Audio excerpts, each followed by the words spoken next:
Jemi rikthyer se ishë në studio të flasim për drejtësinë dhe kam kënaqësi të kem avokatin Gentian Romano. Avokat, kënaqësi kem në studio. Faleminderit që bashkova. Është gjithmonë e imja.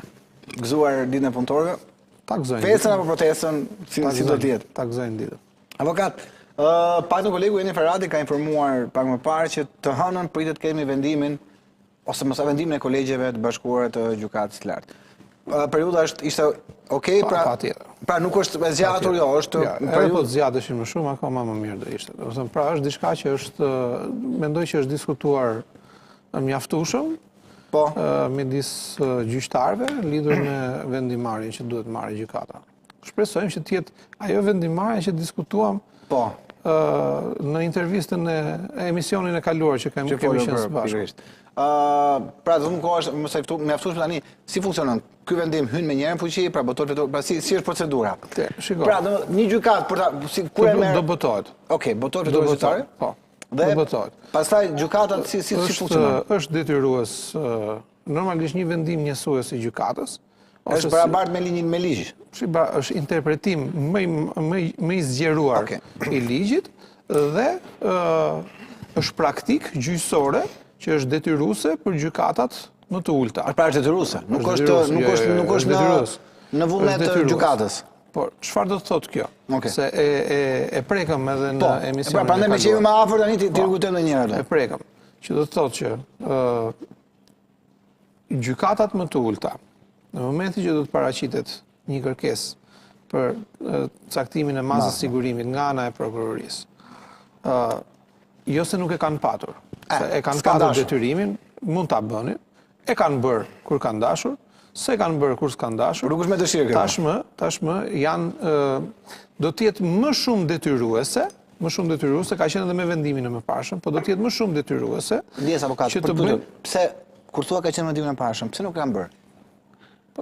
Jo, a ka dikush që kontrollon zbatimin e vendimeve unifikuese kolegjeve? Ta thash edhe emisionin e kaluar ka. Por ose ka bërë për punën e tij. Si thot kryeministri në gjumë, zgjohen, do thënë, për kush merret me se është i fokusi ku është. A është ke prokuroria e posaçme dhe ke gjykata e posaçme? Ka në institucion që mund t'i dali, mund t'i bëj ball këtij institucioni? Parimisht duhet ketë. Parimisht pra. ILD, KLG, KLP. Po tash këto të treja. Bashkë, domethënë, kryesisht ILD-ja. Kanë bërë? S'kan bërë. A mungojnë kërkesat? Nuk mungojnë kërkesat. Që mos të hyjmë të diskutimin, se ky është një diskutim që merr zgjerim një natë gjatë dimrit. Paktën një emision i plot ta fillojmë ta mbarojmë së bashku. Por e kanë patur gjykatat mundësinë për ta bërë, ka gjyqtarë që e kanë bërë, ka gjyqtarë që s'e kanë bërë. Që do të thotë që bëhet një vlerësim më i zgjeruar i kushteve dhe i kritereve dhe përshtatshmërisht së masës sigurimit. Pra, në qoftë se gjykata do të vendosi tashmë, le të themi se teorikisht kjo do të jetë ai qëllimi, nëse vendos që do caktosh masë sigurimi, pra ose do pranosh kërkesën e prokurorisë që ka kërkuar caktimin e masës sigurimit Aresmburg, supozojmë, përveç se do të arsyetosh se përse do t'i caktosh këtë masë sigurimi, pra duke pranuar kërkesën e prokurorisë, njëkohësisht do të arsyetosh edhe përse masat e tjera nuk janë të përshtatshme. E kuptoj. Pra, do të japësh një prevalencë edhe arsyetimit për përshtatshmërinë e masave të tjera. Dhe së dyti, do të vlerësosh më tepër kushtet për vlerësimin e rrezikshmërisë së personit, se sa rrezikshmërinë e akuzës le të themi, ose dyshimit që ngre prokuroria për kryerjen e veprës penale. E thënë ndryshe, thimi. Nesër unë mund të marr një akuzë për vrasje. E supozojmë. Tash po e marr. Pse shkon kaq larg? Po e marr si shembull, një subjekt që po hetohet. Mund të marrë një akuzë për vrasje, e cila në vetvete është një akuzë shumë e rëndë, ose është një dyshim shumë i rëndë. Në momentin që ke përballë një subjekt i cili ka një rrezikshmëri të ulët shoqërore dhe prokuroria ka vetëm dyshimin që mund ta ketë kryer subjekti, por që për shkak të ndikimit tek provat ose për shkak të largimit nga vendi për shembull dhe shmangjes hetimit ose për përsëritjen e kryerjes të njëjtës vepre penale ose veprave të tjera penale, kërkon caktimin e masës sigurimit personal arrest në burg. Tash duhet të arsyetojë prokuroria këtë, pra nuk do jetë më në nivel teorik. Pra duhet të jetë në nivel provueshmërie. Deri tani janë në nivel teorik. Thonë, ky subjekti po ekziston mundësia që ky të largohet. Po si? Si e provon ti? Pra vetëm e thua. Kjo nuk duhet ngelet vetëm në fjalë. Kjo duhet jetë edhe e provuar nga ana e prokurorisë, pra duhet japi një provë të patjetërsueshme, për shembull që është i dënuar, ka disa dënime të tjera, përbën provë. Për shembull, mund të japi një provë që ka ndikuar në mënyrë të drejtë për drejtë që të zhduki këtë provë, ose që të zhduki këtë armën e ngjarjes, ose që të zhduki diçka që ka të bëjë me identifikimin e veprës penale. Është provë dhe konsiderohet si e arsyetuar përpara gjykatës. Por në rastin se nuk i ke këto, automatikisht në vlerësimin tim, gjykata nuk mundet do të pranojë nivelin teorik të prokurorisë. Dhe çfarë bënte gjykata në rastin konkret? Bënte një zhvendosje të barrës së provës.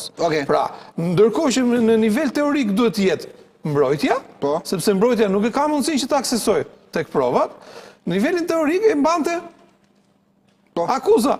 Ndërkohë që nuk duhet të ishte kështu, por duhet të ishte e kundërta, që do të thotë që tashmë këtë nivelin pra barrën e provës, ashtu siç e ka patur gjithmonë prokuroria, duhet që ta ketë akoma dhe më të përforcuar, ndërkohë që në nivel teorik duhet të jetë mbrojtja e cila ka detyrimin vetëm të interpretojë atë që sjell prokuroria, përkundër kur ka provat e saj, pa diskutim që edhe ajo i paraqet në gjykatë ose gjatë gjykimit. Pra për të kuptuar, e zë më marrë me qenë që del nesër të hënë vendimi. Do 15 ditë mbas votimit vetuar zyrtare, pra le të themi nga fillimi qershor nga mesi. Nëse nesër do dali nëse të hënën, do dali një vendim i arsyetuar, i plot i arsyetuar. Parimisht si del vetëm dispozitivi, zakonisht kur del apo del i plot vendim unifikues. Po normalisht në varësi të çështjes. Të çështjes, të rëndësisë që ka çështja, impaktit që mund të ketë të menjëhershëm në sistemin e drejtësisë, sistemin gjyqësor, ka patur raste që gjykata e ka nxjerrë edhe të arsyetuar, të zbardhur. Ndërkohë që mund të nxjerrë një ekstrakt të vendimit, së bashku edhe me dispozitivin, ky ekstrakt pa diskutim që nuk përbën, nuk futet ende në kuadrin detyrues të gjykatës. Pra ekstrakti është për të përgatitur që më kupto drejt. Për mua është mëse i mjaftueshëm ekstrakti. Sepse nëse ekstrakti tregon qartësisht që ndodhemi përpara një arsyetimi të mjaftueshëm për gjykatën për të implementuar këto orientime ose këto detyrime që jep gjykata e lartë, është i zbatueshëm me një herë. Pra, jo domosdoshmërisht gjykata duhet presit derisa ta zbardhë gjykata e lartë të botohet në vetore zyrtare dhe më pas të implementohet në përditshmërinë e saj nga gjykatat më të ulta. Gjykatat mund ta bëjnë edhe në mënyrë të menjëhershme këtë. Nuk, thimi edhe një herë, domethënë, nuk kam patur nevojën që të dali ky vendimi se aty ka qenë. Pra, përpos atij vendimi që do të nxjerrë gjykata e lartë, janë ja 2000, 2500, 5000, 15000 vendime në harkun kohor të shumë viteve të gjykatës europiane për drejtat e njeriut, që po të kishin marrë dhe të implementonin, nuk do të ishim në këtë deregje që jemi sot, domethënë. Pra, të çohet tash gjykata e lartë dhe na thotë që shiko se do bëjmë neve rivlerësimin e kësaj, rivlerësimin e kujt po bën ti mërzotëri, që ka 10 vjet aty që s'pën pik vendimi nuk e ke prekur. Mos hajde na e bëni shkencën tash, shkencën ta kishe bër cop ta bëje me vendime të tjera, jo të mbaje standardet të dy fishta, njëri i nënës, tjetri i njerëkës, apo tjetri i vjerrës, ta donin si t'ja vëmë emrin si duash, po e kishin mundësinë që ta bënin shumë herë më përpara këtë punë. Dhe jo nëpërmjet një vendimi njësues tashmë, por mund ta bënin edhe nëpërmjet vendimeve të tjera. Pra ta krijonin precedentin dhe mund të përdorej nga mbrojtja, nga akuza, nga të gjithë këto precedent edhe të jepeshin gjykatës. Kështu që pa diskutim që është e nevojshme për të bërë. Është shumë e vonuar. Jo, shumë e vonuar, por kjo është super e vonuar, se dëmi këtu është bërë. Dëmi do shkoj do përballet me gjykime në gjykatën e Strasburgut, gjykatën europiane për drejtat e njeriut. Tash ne një rast e kemi, por prit se do shkojnë edhe të tjerët. Avokat, duke qëndruar te kjo situatë, duhet ndalem pak tek ajo skenë që pam gjithë, kërkesa që bërë si nga ndjeja si nga zoti Meta, si nga zoti Velia, si nga zoti Beqaj, për të gjykuar jo në kafaz. Për të gjykuar në krah të avokatit. Tani, ndoshta këtu mund të jesh i anshëm se je vetë avokat, po të zhvishesh pak nga veladoni i avokatit. Shiko. Të intregojmë pak. Ja, po e heq. Është kërkesë e drejtë që pra të tillë njerëz që nuk kanë rrezikshmëri, ku diun për kryer vrasje, për të rratisur, për paktën kur procesi gjyqësor të jenë në krah të avokat. Shiko. Në qoftë se do t'i referohemi disa shteteve të tjera, kryesisht në ndjes për ta paraprirë. A ka të përcaktuar në ligj që duhet të jetë aty? Është shkruar gjykundin kod? Nuk kam një rezume të qartë të ligjit për sa i përket kësaj pjese dhe më tepër është një rregullore. Rregullore, okay. E brendshme e gjykatës. E brendshme e gjykata. Drejtorisë përgjithshme të burgjeve në radh parë, pa diskutime dhe gjykatës dhe ka të bëjë edhe me sigurinë e brendshme të institucionit. Dhe kur bëhet fjala që je duke gjykuar subjekte që kanë rrezikshmëri të lartë shoqërore, pa diskutim një lloj kufizimi duhet. Patjetër. Por nëse marrim eksperiencën e vendeve partnere europiane, Shteteve të Bashkuara të Amerikës, pa diskutim konstatohet që kryesisht në Shtetet e Bashkuara të Amerikës çdo subjekt është në krah të avokatit. Po, mund të jetë pranga i lidhur në këmbë duar, por prapë është jo, është pa pranga. Është pa pranga, domethënë shoqërohet nga ana e oficerëve të policisë burgjeve, akomodojnë në ndënjësen e tij në krah të avokatit, i heqin pjesën e prangave, pra nuk kanë më kufizimin për ta parë, pra trajtohet në proces gjyqësor, trajtohet si çdo qytetar tjetër. Pra ka statusin e të pandehurit, ka statusin e personit në hetim, por që merr këtë. Në Shqipëri ende nuk ka patur një projekt pilot, le të themi, për të zbatuar. Tashmë kemi një kërkesë të pranuar nga ana e gjykatës për të mbështetur në një nga proceset, po. Dakor. Që do të thotë që për këto subjekte që janë me karakter rrezikshmërie të ulët personale, mundet që ndoshta gjykata ta bëjë një tolerim të këtillë ose mund të pranojë ose mund të marrë një vendim që të vendosë që të ulet pranë avokatit dhe ta ndjekë çështjen në ato kushte. Pra, duke i dhënë mundësinë palës që të ketë akses në mënyrë të drejtë për drejtë. Sa vështirë është komunikimi, se ti ndjesit rrojë me ti, po ti avokat shkon në sallë. Atëherë, duhet shkosh ka jo. Po pra pikërisht, sa vështirë është komunikosh ti me klientin. Dritarja e vogël, të vendosësh veshin aty tek dritarja. Do doja pak foton e zotit Beqaj që është brenda kafazit, që është duke folur me avokatin thjesht për komentuar. Është një foto e kemi parë. Nuk është e nevojshme mendoj ta ilustrojmë sepse ajo është bërë e ditur. Po. Pra duhet shkosh te ajo dritarja e vogël. Pra, ajo dritarja e vogël që mund ta shikoni ku ndodhet mbi kokën e zonjës Kryemati, po aty flet avokati me palën e tij. Kështu që kjo nuk është normale në një proces gjyqësor.